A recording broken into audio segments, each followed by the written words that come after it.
Good afternoon, everyone. It's Whiskey Wednesday. Welcome to the WhiskyCast.com studios in New Jersey.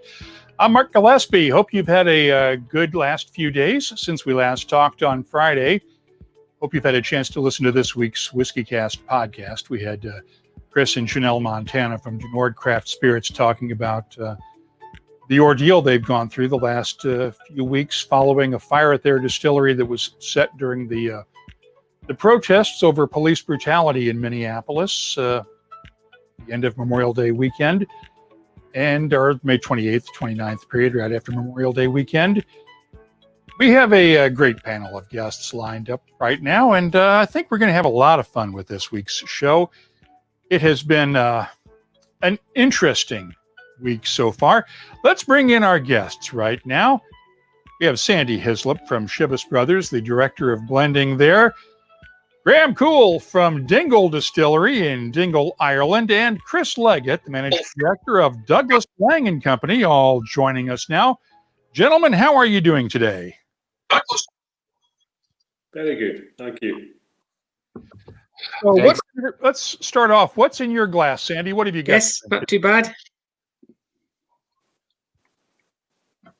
Sandy, what is I've got Royal Salute tonight. Royal Salute, 21 years old. Very nice. Graham, what have you got? And I've got the Dingle Batch 5 single malt release. And Chris, what have you got in your glass? Cheers. I've got the Big Pete's Fèis, the 8 years old. This is the limited edition that we just brought out for the Fèisiúil. Now we're going to just call it the summer edition. Cheers. Slange. Slange, you guys. And thank you for joining us all. Don't forget, if you're watching at home, you can submit your comments in the chat room on either Facebook, YouTube, or Periscope. If you're watching us on Twitter, we can't read your comments on the air if you respond, but we will try to get to them afterwards. And we will try to answer some of your questions about whiskey over the next hour or so.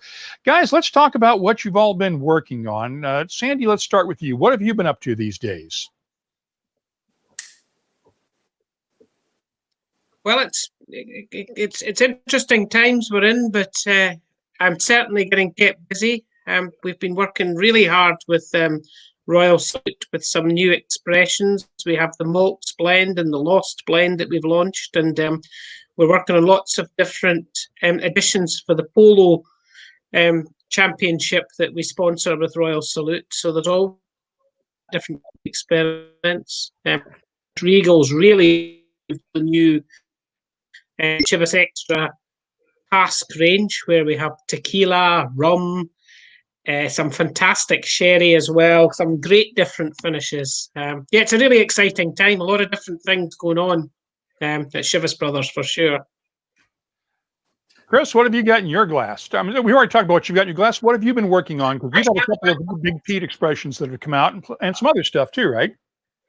Yeah, we love to bring out some new limited editions, especially like the one I've just mentioned. But no, focused to answer the question directly, we've Strathearn, which distillery, which we bought in October, has been very much a focus the last few months, and we're really getting to grips with understanding what we can do there, the limitations that we've got, but also the exciting plans and implementing them. So that's taking up a lot of time and focus, safely, of course, and within the core business. We've got a big project that's been going on for a number of months, over certainly about 18 months now, with us moving into a new all-encompassing site in Glasgow, which will encompass our second distillery, which is exciting, Clutha, a warehouse for both goods and cask, and a new head office. So we're being kept busy in amongst challenging times. Thankfully, there's always a whiskey nearby to help us get through it. Graham, what have you been working on since you made the switch over to Dingle from Glen Moray last fall? Well, this year we've seen the release of Batch 5, the single malt release, which was released, unfortunately, just at the point of lockdown. So we've had to adjust how we promote that to the world. So we've done quite a bit more online stuff to tastings and deconstructions and things to spread the word. So that's taken a bit of time. We've been fortunate enough to continue production unhalted, so that's been good. So the stock is being laid down without interruption, and we've also dabbled in a bit of hand sanitizer as well, producing for local businesses and also a bit further afield in Ireland. And I got to ask, Graham, how was the transition from working in Scotland in Speyside for so many years to going down to the southwestern Irish coast, about as remote as you can get in Dingle? And I love Dingle. Dick Mack's pub is one of the best in the world, but I have to imagine there had to have been some changes for you. Yeah, definitely a change of tack. It's, Dingle's a wonderful part of the world. We moved across in October, and everybody in Dingle said if you can survive the winter in Dingle, then you'll be here forever. So we've survived the winter. January, February was particularly wet and windy, but we have some glorious weather since then. It's really been a paradise to be here. But work-wise, it's been great. Just getting myself engrossed in the maturing stock, really, and working out what we have here and looking at options for the short term and also the longer term releases as well. So it's been good fun just getting to know Dingle, the place, and the distillery. Let's talk briefly about the differences here, because obviously you're creating different styles of whiskey. You're still doing single malts at Dingle as you did at Glen Moray, but you're also doing single pot still. How did you get your head wrapped around that one? Yeah, we're producing single malt, but it's got that one extra shiny copper thing in the still house. So 3 distillations takes a bit getting your head round, especially the older you are. But I think I've grasped that. But pot still, yeah, it's a different thing altogether with the mixed mash bill, and it's a different spirit altogether. So that I've enjoyed doing that. We've made our pot still for the year. This year we've run for about 3 months on pot still, and that's been interesting as well to see that, and then just from all that, working out which casks to lay the spirit down into. It's a busy enough time. Chris, we have a question for you from Graham Fraser. Wants to know more about Strathern, such an interesting distillery development. How do you see the single malt there changing, if at all? Have you had a chance to get your head wrapped around this yet? Yeah, it's taken us a while. Cara, who you spoke to before we went live there, Mark, has been really involved in helping us go through the current inventory of stock up there. Strathern's been interesting. It's been around since 2013. It's had a lot of innovation. They've had a lot of fun up there, developing different spirit styles, not just Scotch whisky, some gin and rum. And what we want to have a high quality single malt Scotch whisky from the Highland region and have it consistently made. We don't want to necessarily jump about. We want to have a core product. So we've just worked out that exactly where we want to go, and we're delighted with the inventory and the casks that are there. So some of the quality has been fantastic. So we've had a lot of fun just deciding what route we want to go down. And Scotch whisky, as we all know, it's a long-term game. It's not just about tomorrow. It's about 5 years, 10 years, 15 years ahead. And we want to have a core style, and I think we've nailed it now. We're distilling more now than we've ever done. The plan is to almost be distilling 10 times the quantity that we were when we purchased the distillery. So it's super exciting and lots of investment going in. But yeah, spirit style, very much a consistent, high quality Highlander. Excited about it. We have a question already in for you, Sandy, from Chris Ratcliffe. What's it like knowing that Patrick Stewart's favorite dram is Chivas 18? Supplying Captain Picard's whiskey is very cool. So you have a bunch of people who love Chivas 18 for many, many reasons, but Sir Patrick Stewart, obviously, it's nice to have one of the big guns in acting loving your whiskey. Yeah. That's quite an achievement. Yeah, Chivas 18-year-old just has an absolutely amazing reputation. The quality of it is just amazing. The big fruity flavours in it. Obviously, it was Colin Scott's brainchild, our custodian master blender, who incidentally retires this week after 47 years in the whisky industry. It gives me great pleasure to be able to pick up where Colin's left off and be responsible for such an amazing whisky with a fabulous reputation. All over the world, Chivas 18-year-old considered to be the pinnacle of blended Scotch whisky. And you gave us some news there because I didn't know Colin was retiring. Absolutely, retires this week. Tomorrow night, Colin and I are coming together to do a little podcast with Alex Roberts. Had an indication, and that'll be his last hurrah. So that's an absolute must tune in to see Colin giving us his last swan song before he departs into retirement. Did you guys put together something special for him as a going away present? Oh yeah, but I can't say too much because he's not got it yet. It's going to be a big surprise. And for the record, I never said what I had in my glass. I pulled a bottle off the shelf. As I keep telling everybody on these webcasts, I don't play favorites among our guests, so I picked something neutral. I pulled a Nika 21 Pure Malt from Japan off the shelf for tonight's dram. So we'll raise this one to Colin because he's made a lot of great whiskeys over the years. But Sandy, I wanted to ask you, tell us about the differences between blending for the blends that you've created over the years, because you did Ballantines for many years, along with Chivas Regal, and blending for the single malts in the Chivas Brothers portfolio. Tell us about the differences there when you're trying to come up with different expressions and when you're trying to blend from different distilleries as opposed to a single distillery.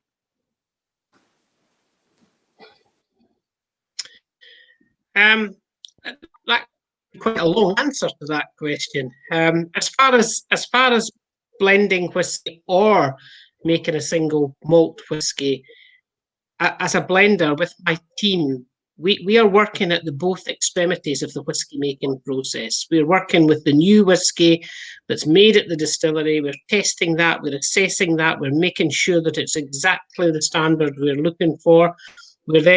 I'm then allocating what kind of casks we mature that. So we're doing a lot of work, and a lot of people don't appreciate that there's a lot of work going on at the front end with a blender's input to make sure that you have everything in place so that many, many years later, when it comes the other side and you start blending it together.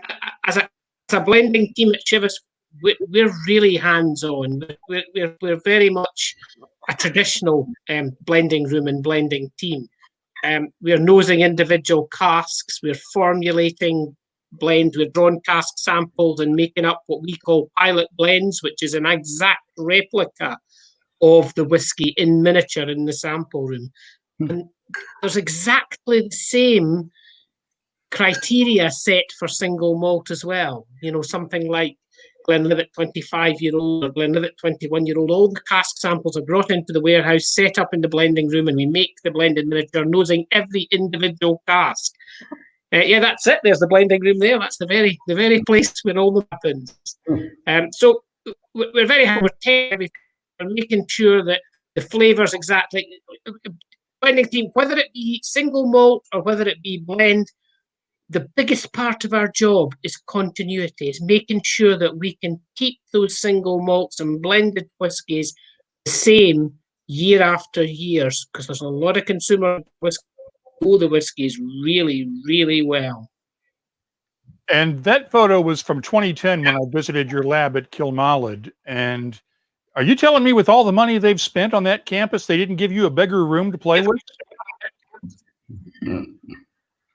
But there's a couple of things I'd like to say. That photograph that you've got there, it just was reminding me that we were about 3 or 4 days tidying everything up. So I can assure you it doesn't look like that normally. There's loads of crates lying about, but next month, we're just going away to get a brand new sample room, which is really exciting for all the team. It's going to be much, much bigger so that everyone can work on projects on different benches and have much, much more space to work. It's going to be a really, really good environment. So by the end of this year, we should have a brand new sample room in situ. So I'll be sure to send you a photograph. Are you going to set up a new testing room for your guys too? Yeah, I think we will. We're going to more than double the size of the blending room itself, so that we'll have lots of scope to be working on new products as well as managing the normal day-to-day production at the plant. I want to get you to explain real quickly how you test your blenders on, I think, a monthly basis, just to make sure everybody's nose is still working properly? Everybody, including myself, has to sit an annual assessment. And I can assure you my team love giving me my annual assessment.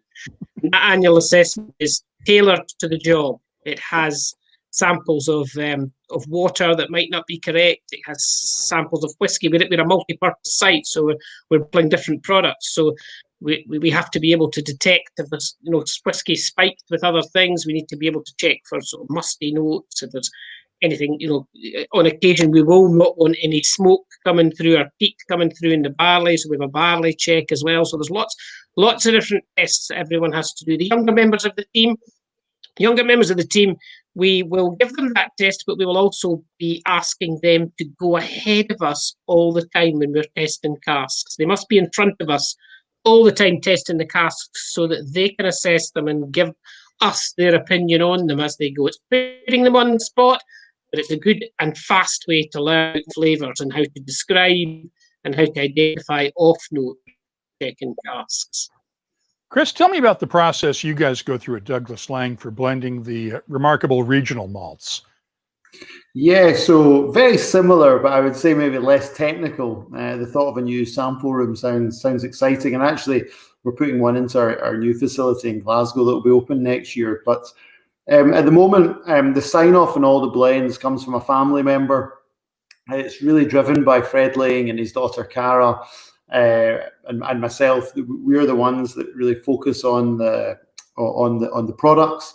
And the word there that Sandy used, consistency, that is really key. And although we're marrying single malt, single cask, single malts together to create these wonderful regional malts from all around Scotland, getting that consistency over and over again is exceptionally challenging. And I love having the challenge of, those are blended malts. I don't drink blended malts, but there's that extra complexity when we're bringing different styles from different distilleries together, involving different wood types and trying to get that consistency across. So there's a lot of art that goes into it. We have certain rules as well, not quite as rigorous testing on a monthly basis, but certainly if you are having a day or a morning of sampling, we certainly, Fred has his own trick where in the morning when he comes into the office, he doesn't brush his teeth, and he's fully in. He's not just the nose; he's for the full palate as well. So we avoid him first thing. But no, it's a similar process, far smaller scale, but still very much. Every blend that you pick up, from Douglas Laing, that it's been authorised and okayed by a family member, which I think is really special. Graham, tell me about the process you go through at Dingle for selecting casks now, because the fifth release of the single malt was yours. The previous four were done by your colleagues before you got there. But how do you put your own stamp on the place when you come in as a distillery manager? Yeah, the interesting thing about Dingle just now is that each release has been a batch. So there is no consistent release there at the moment, no core release. We're moving towards that maybe in the next 2 or 3 years, but at the moment it's each release is unique, and that some ways makes it easier, some ways makes it more difficult. Also, the whiskey is of an age; it's working with sort of 6-7 year old whiskey just now, so we tend to combine 2 or 3 cask types to bring out the different flavour aspects. So for me, combining the batch just now is very much about getting the best out of each of the cask profiles and at that particular age. But Dingle's is a small team, a young team as well. I call them lads, but lads in Ireland is a male and female term. But they all get involved. We'll make up the batch and get their input as well, because they've been the ones that have been here and made it. I'm coming in quite fresh and quite new, so I do like to involve as many people as possible in the final decision. We have a question from Chris Ratcliffe that we can pose to all three of you. How do you manage consistency without the whole warehouse to taste, or do you pick your parcels carefully? How do you decide what barrels to taste and when and how often? And Sandy, let's start with you. We have a fairly sophisticated inventory system that I can go on and interrogate each warehouse and see exactly which casks we're having lying in which warehouse, and I can get down to detail of the type of cask, the number of fill, the age. I can pick in minute detail.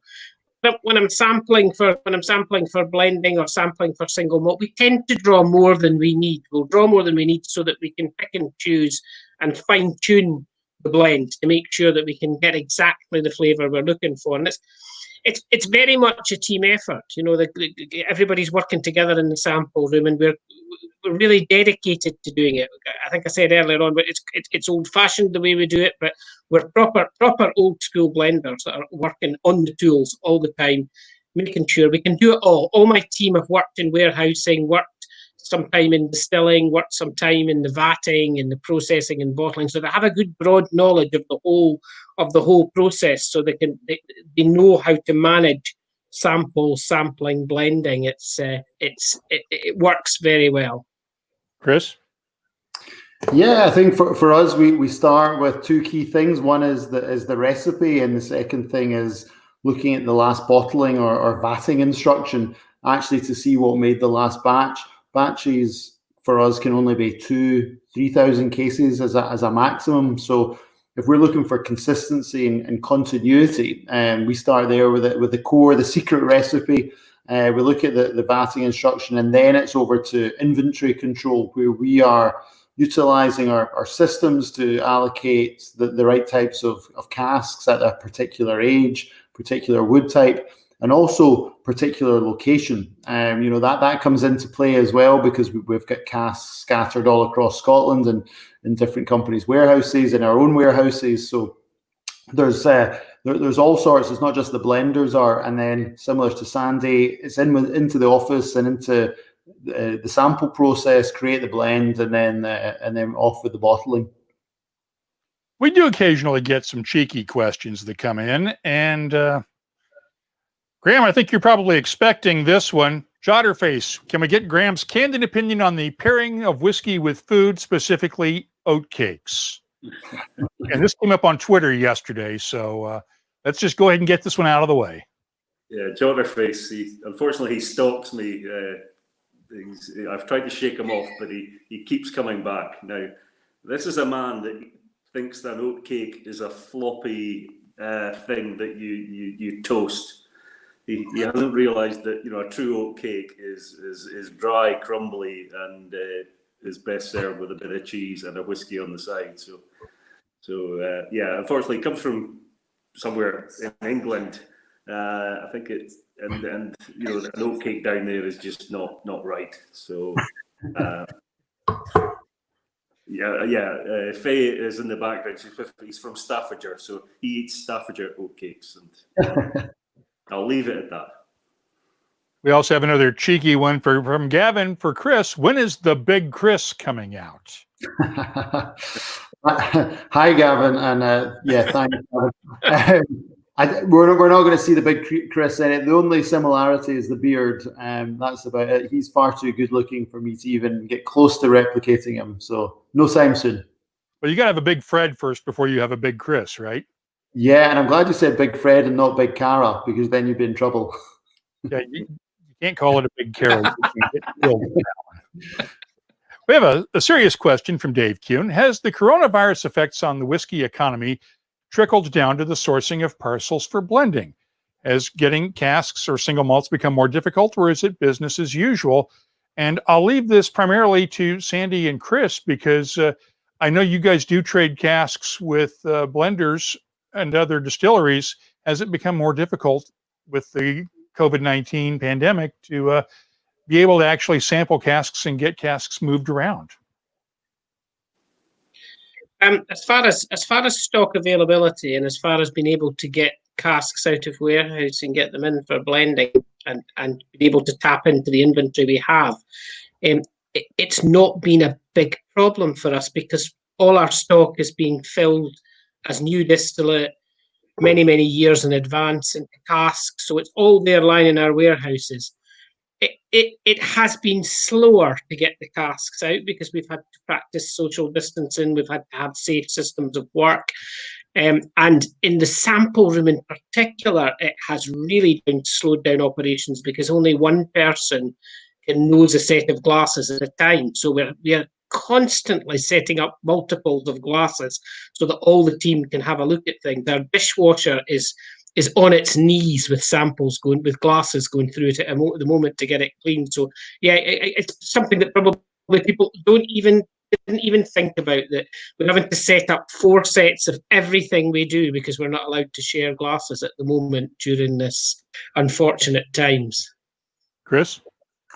Yeah, I think the big change has been in the last couple of months for us, where we've had casks that are potentially stored at warehouses that we don't own. There has been certainly a slow up. It's taken a little bit longer, but everyone's adjusted. And whilst things have come in a bit slower, you've planned accordingly. I think actually at bottling, things have been a bit slower as well for social distancing. But it doesn't really matter speed, does it? I mean, we're trying to be safe and we're trying to be cautious. This is only, for 3 months, it's been a fair bit of pain across the industry and the whole category of Scotch in particular. So, a little bit of extra time getting casks out of warehouses is fine by me. But similar challenges, back in head office, where we'd maybe sample together, we might have 3 or 4 in a room. We're all in separate rooms. You're conferring, over Zoom calls in the same office. It's a strange environment. But it took us a few weeks to get there. But we've adjusted, as has everyone. We have a good question from. It's really tricky. We've even got a one-way. Yeah, we've even got a one-way system round the a one-way route round the blending room table. You come in one way and have to go round and out the other. It's unbelievable. We have a good question from Inside the Cask. If you want to understand and learn more about blending, is there anything that can be done or any courses that are offered just to learn and appreciate blending, not necessarily to try to get a job in the industry? What would you recommend people do to learn about how to blend whiskeys, other than just diving right in and doing it? Drink them.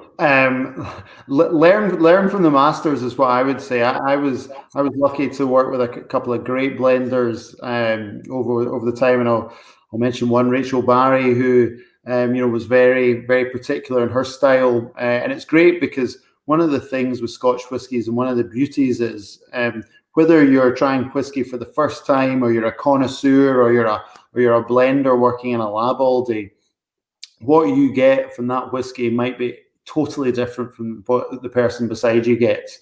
You can always get to a consistency point and you can get to a commonality, but what's amazing is just seeing people's reaction and what whiskey means. It can be so emotive.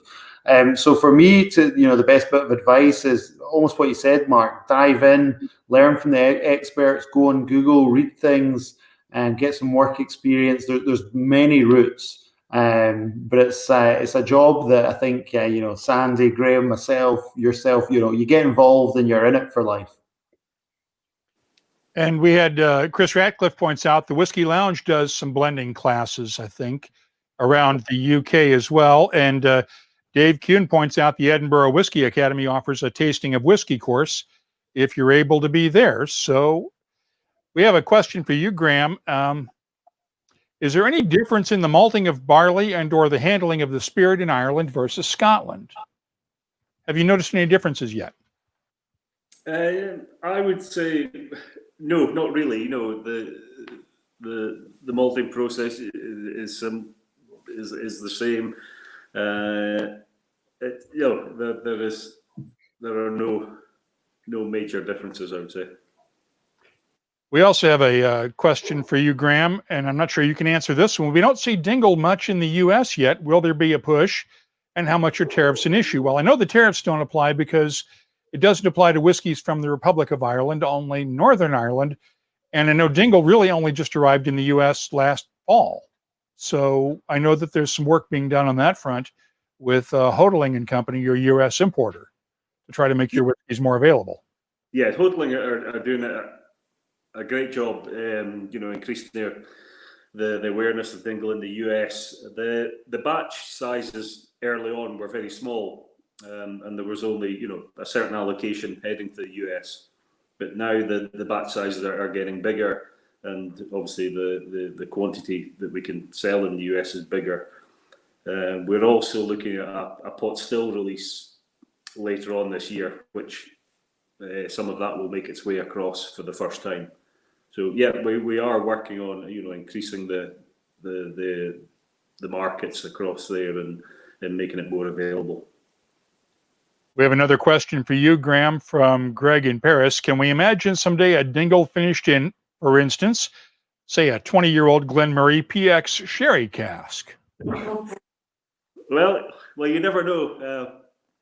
You don't know what I took across with me, so there might be something sneaked in there. But yeah, I love all these collaborations. They're great to do. You know, I did when I was at Glen Moray, I did one with the Thistley Cross cider, which raised a bit of a stir. So I'm always up for something that might cause a bit of conversation. Sandy, here's one from Graham Fraser that I'm not sure you can probably answer, but maybe you might have an answer. Will there be any distillery tours at the Chivas distilleries given the latest Scottish government guidance? And I'm not sure if you know the answer to that or not. We're reviewing it weekly. We still have a team of people who are working at the distilleries and at the visitor centres who are obviously not able to come into work just now. But we're just looking for the green light from the Scottish government, and we'll be opening up. We're already in the background looking at how to operate with social distancing at our distilleries. And probably circling back to your blending question earlier, once we get Strathyla open, we have a blend your own Chivas Regal experience at Strathyla as well, where you can take some of the single malts, mix them together with grains in different proportions, and try and emulate Chivas Regal, or even make your own amazing concoction. So yeah, the sooner we can get that opened up, it's really, really popular. It'll be good to do that. But at the moment, no, there's absolutely nothing we can do. The Scottish government are not allowing us to have that sort of facility open. But we're poised and ready to go the minute we get the green light. And I know that you've also offered that experience, at least, or a little blending experience at some of the whiskey festivals. I know when I was in New Zealand for Dramfest in March with your pal Alan Winchester, they were doing it at the Chivas Glenlivet table there. So I know they do some of that as well. It's been really, really popular. People just love it to be able to create their own whiskey and to see the components. We talk so much about Strathyla and Longmorn and the key foundation malt whiskies, but to actually see them for yourself at 12 years old and the sort of the key ingredients that come together, it's fascinating. Not only the making your own blend, but to be able to deconstruct Chivas Regal. It's really, I love it. I've never done a session where everybody just absolutely goes away going, that was amazing, I want to do that again. It's great. And the person who asked that question about blending earlier, it's amazing. And get any opportunity to do it. Go and have a go. Try doing things at home. It's really, really exciting and interesting. So let me ask you, Sandy, the Chivas Regal Manchester United Edition, I saw it last night at the local bottle shop on the shelf. What's the difference between that one and the regular Chivas Regal 12 in the recipe? Or can you say? Well, we have a 13-year-old Chivas Regal Manchester United edition, which has been selectively finished in rye cask. So that's quite a different expression altogether. It's a different age, and it's a different proposition from flavour. It's much more creamy, much more delicate than the normal Chivas blend. The normal Chivas blend is very Speyside. It's got its heart in Speyside. This is something completely different. It has some really nice toffee, sweet notes coming through. Still has that Chivas DNA, but we've managed to pull the flavour in a slightly different direction. Well, let's start some trouble now. We had this discussion starting up yesterday on Twitter, and Chris Ratcliffe points it out. Since we have a director of blending, a master distiller, and a managing director on with us, what are people's thoughts of titles in senior distillery positions? Should master mean more than just the most senior person in that role? Should we actually have qualifications for somebody to be called a master distiller or a master blender? Or should we get rid of the master altogether and just call him chief blender or lead blender or head blender, or same thing with distillers, because of the fact that the term master does upset some people for very legitimate reasons. His name is Bob, by the way. This is my master. Hi, Faye. Good evening. I have been working today, hence the Dingle logo. I haven't put that on purposely, but yeah. But I'll hand you over to Bob. Yeah, Faye's response was, yeah, you could just call Graham Bob. Yesterday on Twitter. So, should we have this discussion about titles and what they really mean, and some way to actually maybe have some sort of level of certification rather than just being marketing driven? Yeah, I think over the years, when I first started in the industry, it was always a chief blender. The blender was always the chief blender. And as time has rolled on, it has developed into master blender, and we have whiskey creators, and we have spirit quality technicians. There's all sorts of names all over the industry. But I think your credentials are built up over years. It's working in the industry for a long period of time. Alan Winchester is case in point. That man is an absolute legend. There's nothing he doesn't know about distilling. There's nothing he doesn't know about, the history of Scotch whisky. He's absolutely passionate about it. And I think he has the lineage and he has the experience to become a master distiller. And I think that's what you need to do. And I think a master blender's the same. You need to have worked on several brands. You need to have had some significant launches that have added to some families of whiskey that have been in existence for a long period of time. I think it's all about credentials and it's all about experience. Graham, I bet you have something to say about this, because I know you don't generally refer to yourself as the master distiller there, do you, at Dingle? No, it's not a term I tend to use. For me, it's very much a marketing term, and it's for the external side of things. Internally, I'm a distillery manager. You're working day to day and keeping the place going and doing all the things that you need to do. And some of those things are nice to do, and some of those things are pretty mundane and boring. But it's all part of the job. I think if you tried to write a job description for a master distiller, it would vary anyway, from company to company. It depends on the setup. I've worked at Glen Moray and also at Dingle, where the role of developing the spirit is very hands-on, and it's down to one or two people being involved. But whereas in bigger companies, then there's a much bigger team. So the role is different from distillery to distillery. So yes, for me, it's not a title I would tend to use myself or call myself. And it's not a popular title in Scotland or Ireland, with the exception of Middleton with the master distiller there. But it's a term that's really sort of is marketing driven, because there are no qualifications. except for the Institute of Brewing and Distilling does offer courses leading to a master distiller certification, but that's the only place in the world where you can get a certification as a master distiller. Chris, what's your thoughts on this? Will you appoint a master distiller for Strathern or Clutha?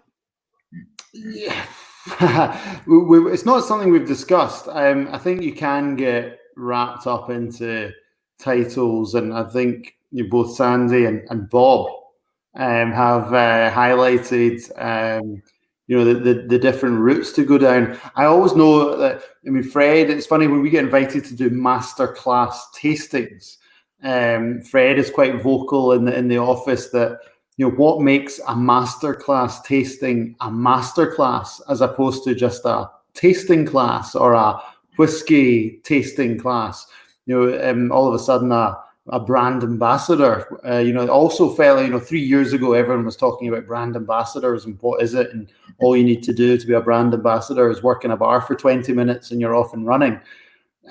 So no, I think we don't really buy into that. I think Cara's official title is Director of Whisky, for example, and that's just because she covers marketing. There's some production. It was actually, where do you go? You need to put a title on it. But I think we should be respectful though of the genuine master blenders, chief blenders out there that it is their life, that they have the qualifications. I'd almost want to celebrate them more, but yeah, anyone can call themselves a master blender at home with their 2 bottles of whiskey. So, yeah, the approach I've always taken for the last few years is after sitting down with Jimmy Russell and the late Parker Beam a few years ago in Kentucky, my thought was, if you can walk into a room with those guys or somebody like Colin Scott or a Jim McEwen and call yourself a master distiller or a blender, and those guys don't laugh at you, then you've probably earned the title. Mm-hmm. That's fair. Now, we have a great question for Chris. The 10-year-old Remarkable Regional Malts released for the 70th anniversary of Douglas Laing, was that a one-off only, or could we see it in the future as a limited edition release? Our master blender put that together. I joke. I joke that, but it was a one-off, and we had a lot of people saying, "Oh, you should do an all-region malt using the core being the Remarkable Regional Malts, a malt whiskey from each distilling region of Scotland." And so many people asked us. We thought, well, we'll try it, and actually, it was exceptionally difficult to pull together, because we were involving sherried Speysiders, we were involved in smoky Islas, delicate Lowlanders, and it was going down like loads of different routes. And again, the art of blending, it was really difficult to produce. It was a wonderful one-off creation, and that was now 3 years ago that we created that one. We stopped there, and there's no plans for it to come out anytime soon. Watch this space, but no, that was a one-off. And I'll ask this one: when are we going to see more of your whiskeys over in the U.S.? We very rarely ever see your stuff over here. Yeah, we've had a challenging couple. Well, we're going through a challenge just now with tariffs and whatnot. But before that, we had a bit of an importer change. We did okay. And then we moved to the second level. Like many businesses, we've been challenged by the 3-tier system that you have out there. You really have to, break down big walls. You need big budgets to break down some of those walls, and you really need the right importer. We've moved over to a company called St. Killian Imports, and they've got a lot of their own distributors that they use across the States. So we're starting to see that develop. We're getting it's beginning to motor. West Coast and California, we're very strong with our single casks, and bizarrely East Coast with the regional malts, we're starting to motor. So I think give us some time. It's not going to happen overnight, but I think, and it's not going to happen in 6 months. But I think over the next sort of 12 months to 2 years, I think we're going to start to see the Big Pete and his pals really motor in the United States. Another cheeky question from Dave Cummins for Graham. Ask him if he's spelling whiskey correctly now that he's living in Ireland. Have you had that issue with the adding the E in properly, Graham? I have made the odd error early on, but I think now it's ingrained. I've drunk enough Dingle to get the spelling right now. Have you picked out a favorite pub in Dingle yet? We've managed to work our way around most of them. There's over 30 pubs in Dingle, for those that don't know. So it's in a population of only a few thousand people, but there's definitely a lot of people visit Dingle, and therefore the pubs do very well. I can't say that I have a favourite because we do like them all, and they're great supporters of Dingle and the brand. So we do tend to try and work our way around them and help them all out, which is a tough job, but somebody has to do it. Okay, let me put it this way. Which one is closest to the distillery? Oh, gee, closest. It depends. Walking. Kennedy's would be very close, and it's very small. It's unfortunately with social separation just now, Kennedy's just does not work. You almost have to step out to let somebody back in. But Kennedy's close. But Or the marina. Dick Max obviously isn't far away, opposite the church. I have to give that a mention. Curran's. It's well known. Curran's, great pint of Guinness in there. Foxy John's. I've got a helper. And we should point out that both Aaron in the States and Greg in Paris both said to say hello to Faye. Oh, thank you. There you Faye, go. get over in the shot so we can talk to you for a second. Bring you in here. Here she comes. Cheers. I've got a glass of port. Right over there so we can see you, Faye. I got to ask, because one of the things we've never really done on the show is discuss, and as Greg points out, Faye knows all the bars in Dingle by now. We have never really discussed the role of the distillery manager's spouse, male or female, because I know that you wind up being the unpaid ambassador for the distillery more often than not, right? Yes, it's certainly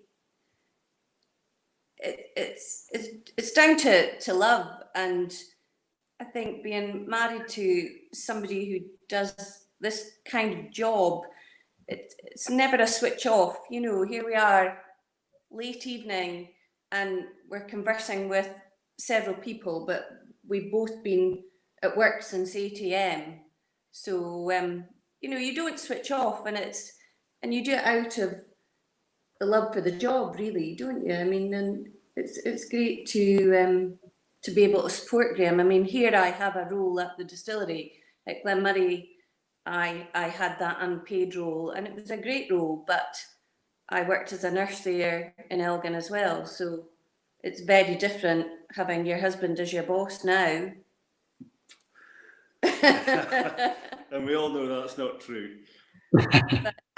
Because I know that oftentimes at a lot of distilleries, the manager's spouse, male, as I said, male or female, winds up often being the hostess or the host for a lot of dinners and a lot of press trips. And when the corporate executives come in, you get stuck with a lot of that stuff that nobody really signed you up for, right? Yeah, and I think I've got a husband that actually volunteers me for it, because I'm probably more inclined to speak than he is. So he's quite happy to do the shoving forward and making me speak to people. I have been known to take days off in a previous life to do jobs like that for him. So, but it's a great life, and we had great life at Glen Moray, but Dingle is very exciting, to be able to live on this beautiful peninsula. It's an honour, and to carry out the work of the late Oliver Hughes, for Graham, he was so passionate, and unfortunately we didn't meet it's a great him. story. But the story behind Dingle, we are a shed in West Kerry, and we're rustic and everything's manual, but what a team we've got behind us and working with us, and we can, we're as happy to be tidying up and sweeping a floor to get ready for tours on Monday and cleaning up and tidying as, Graham is sending high-flying emails places. So it's down to love and devotion of your job and things. So it's great fun. Well, thank you for sticking your head in, Faye. We do appreciate it. And to all the spouses of all the managers around there, we appreciate it because you married into the job, but you got drafted, essentially, for a lot of that work. Very, very true. Sandy, let me bring you into this. And as Greg points out, what a marvelous couple indeed, an example truly. And Faye is so devoted to Graham's work, it's impressive and touching. Met them several times in Paris. I cannot imagine her outside this commitment. So you got lucky there, Graham. You outkicked your coverage, my friend. I count myself lucky every day. You liar!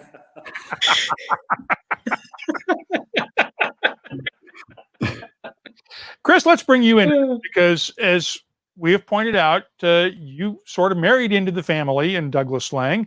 How was it sort of coming into the business and marrying into and becoming part of the family business for you?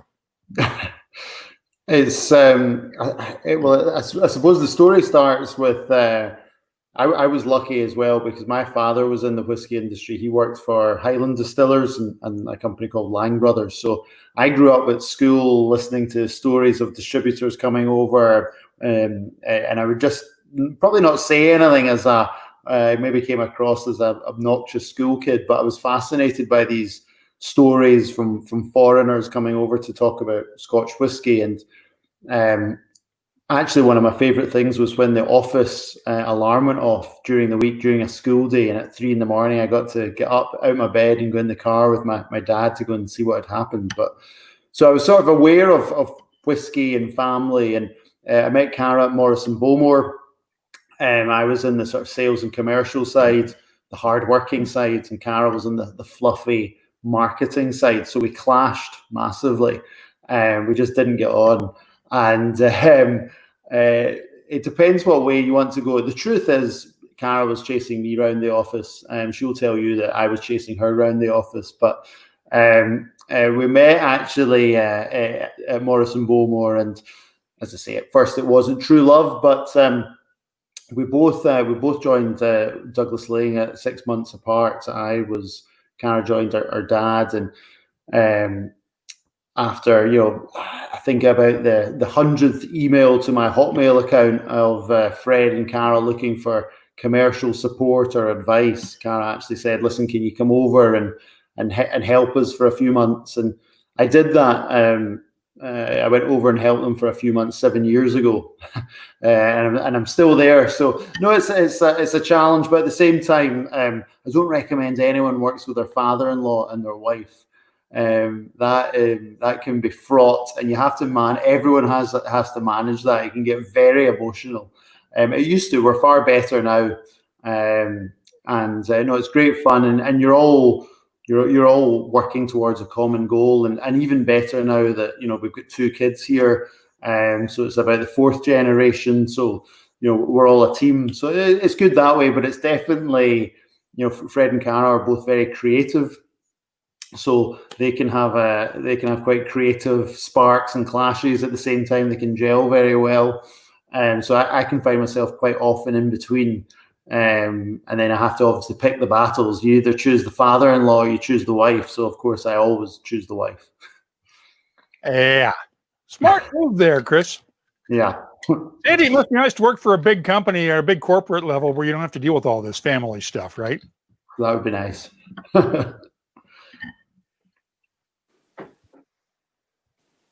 I'm not sure if you heard that, Sandy. It's nice to work for a big corporation where you don't have to deal with all the family politics.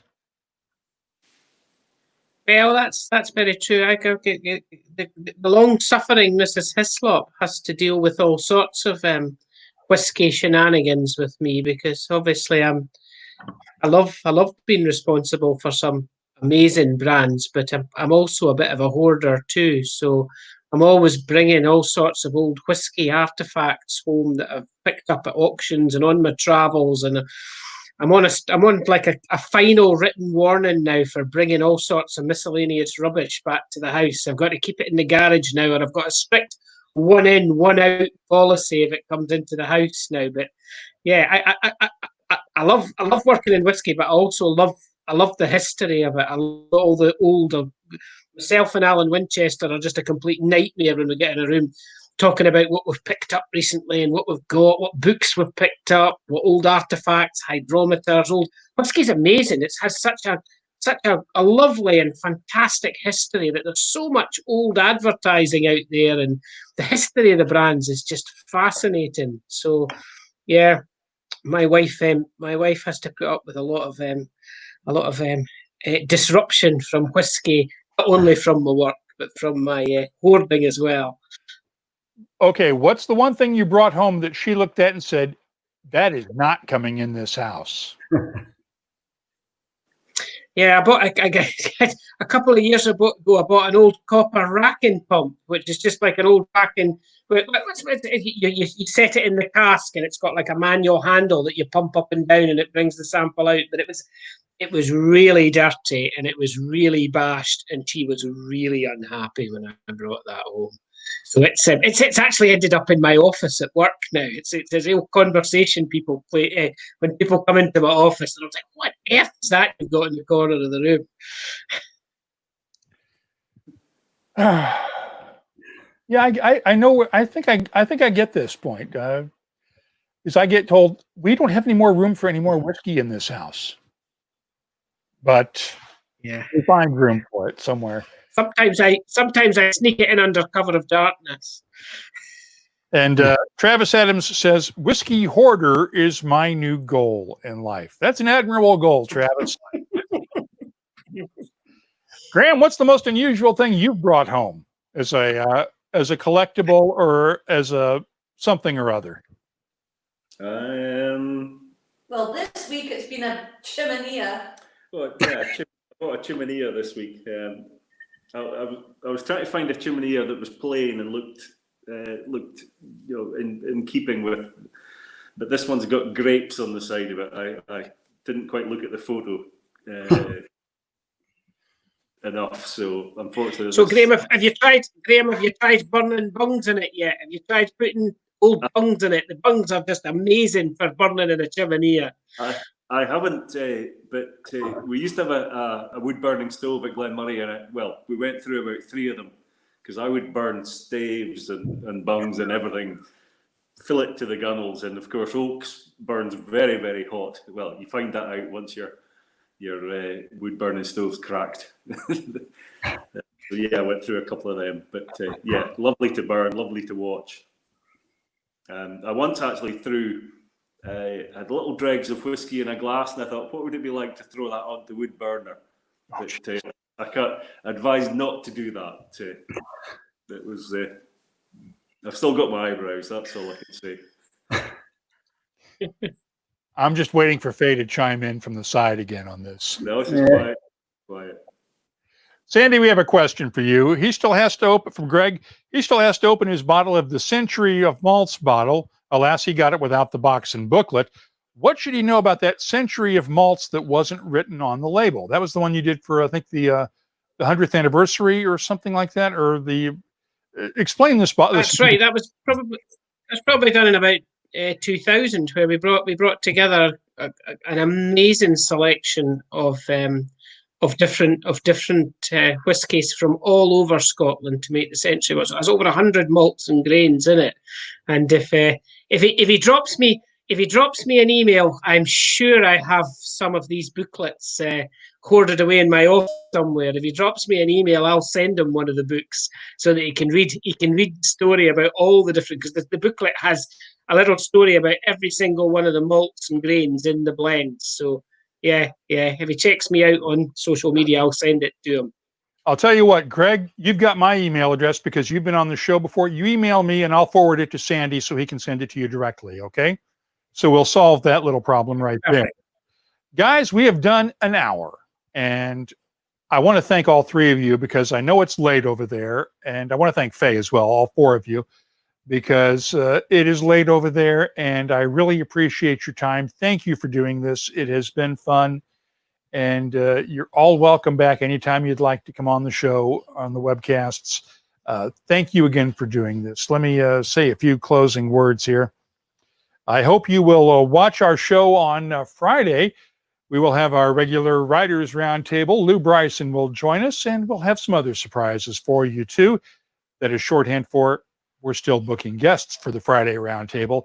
Next time around, we are going to have the person who succeeded Graham as sort of the whiskey maker at Glen Moray, Dr. Christy McCallum, who's now the whiskey maker for La Martiniquez. We'll also have George Grant, our buddy from Glenfarclas, and Rebecca Jago from the Last Drop Distillers will be joining us as well next Wednesday on the Whiskey Wednesday webcast. Don't forget, if you're a member of a whiskey club, you can still nominate your club for our July Club of the Month. Just find out the details at whiskycast.com, and you could win 24 WhiskyCast Glencairn glasses to use at your club tastings. Thanks again for joining us. We'll see you on Friday for the Happy Hour webcast. Until we meet again, I'm Mark Gillespie. So long.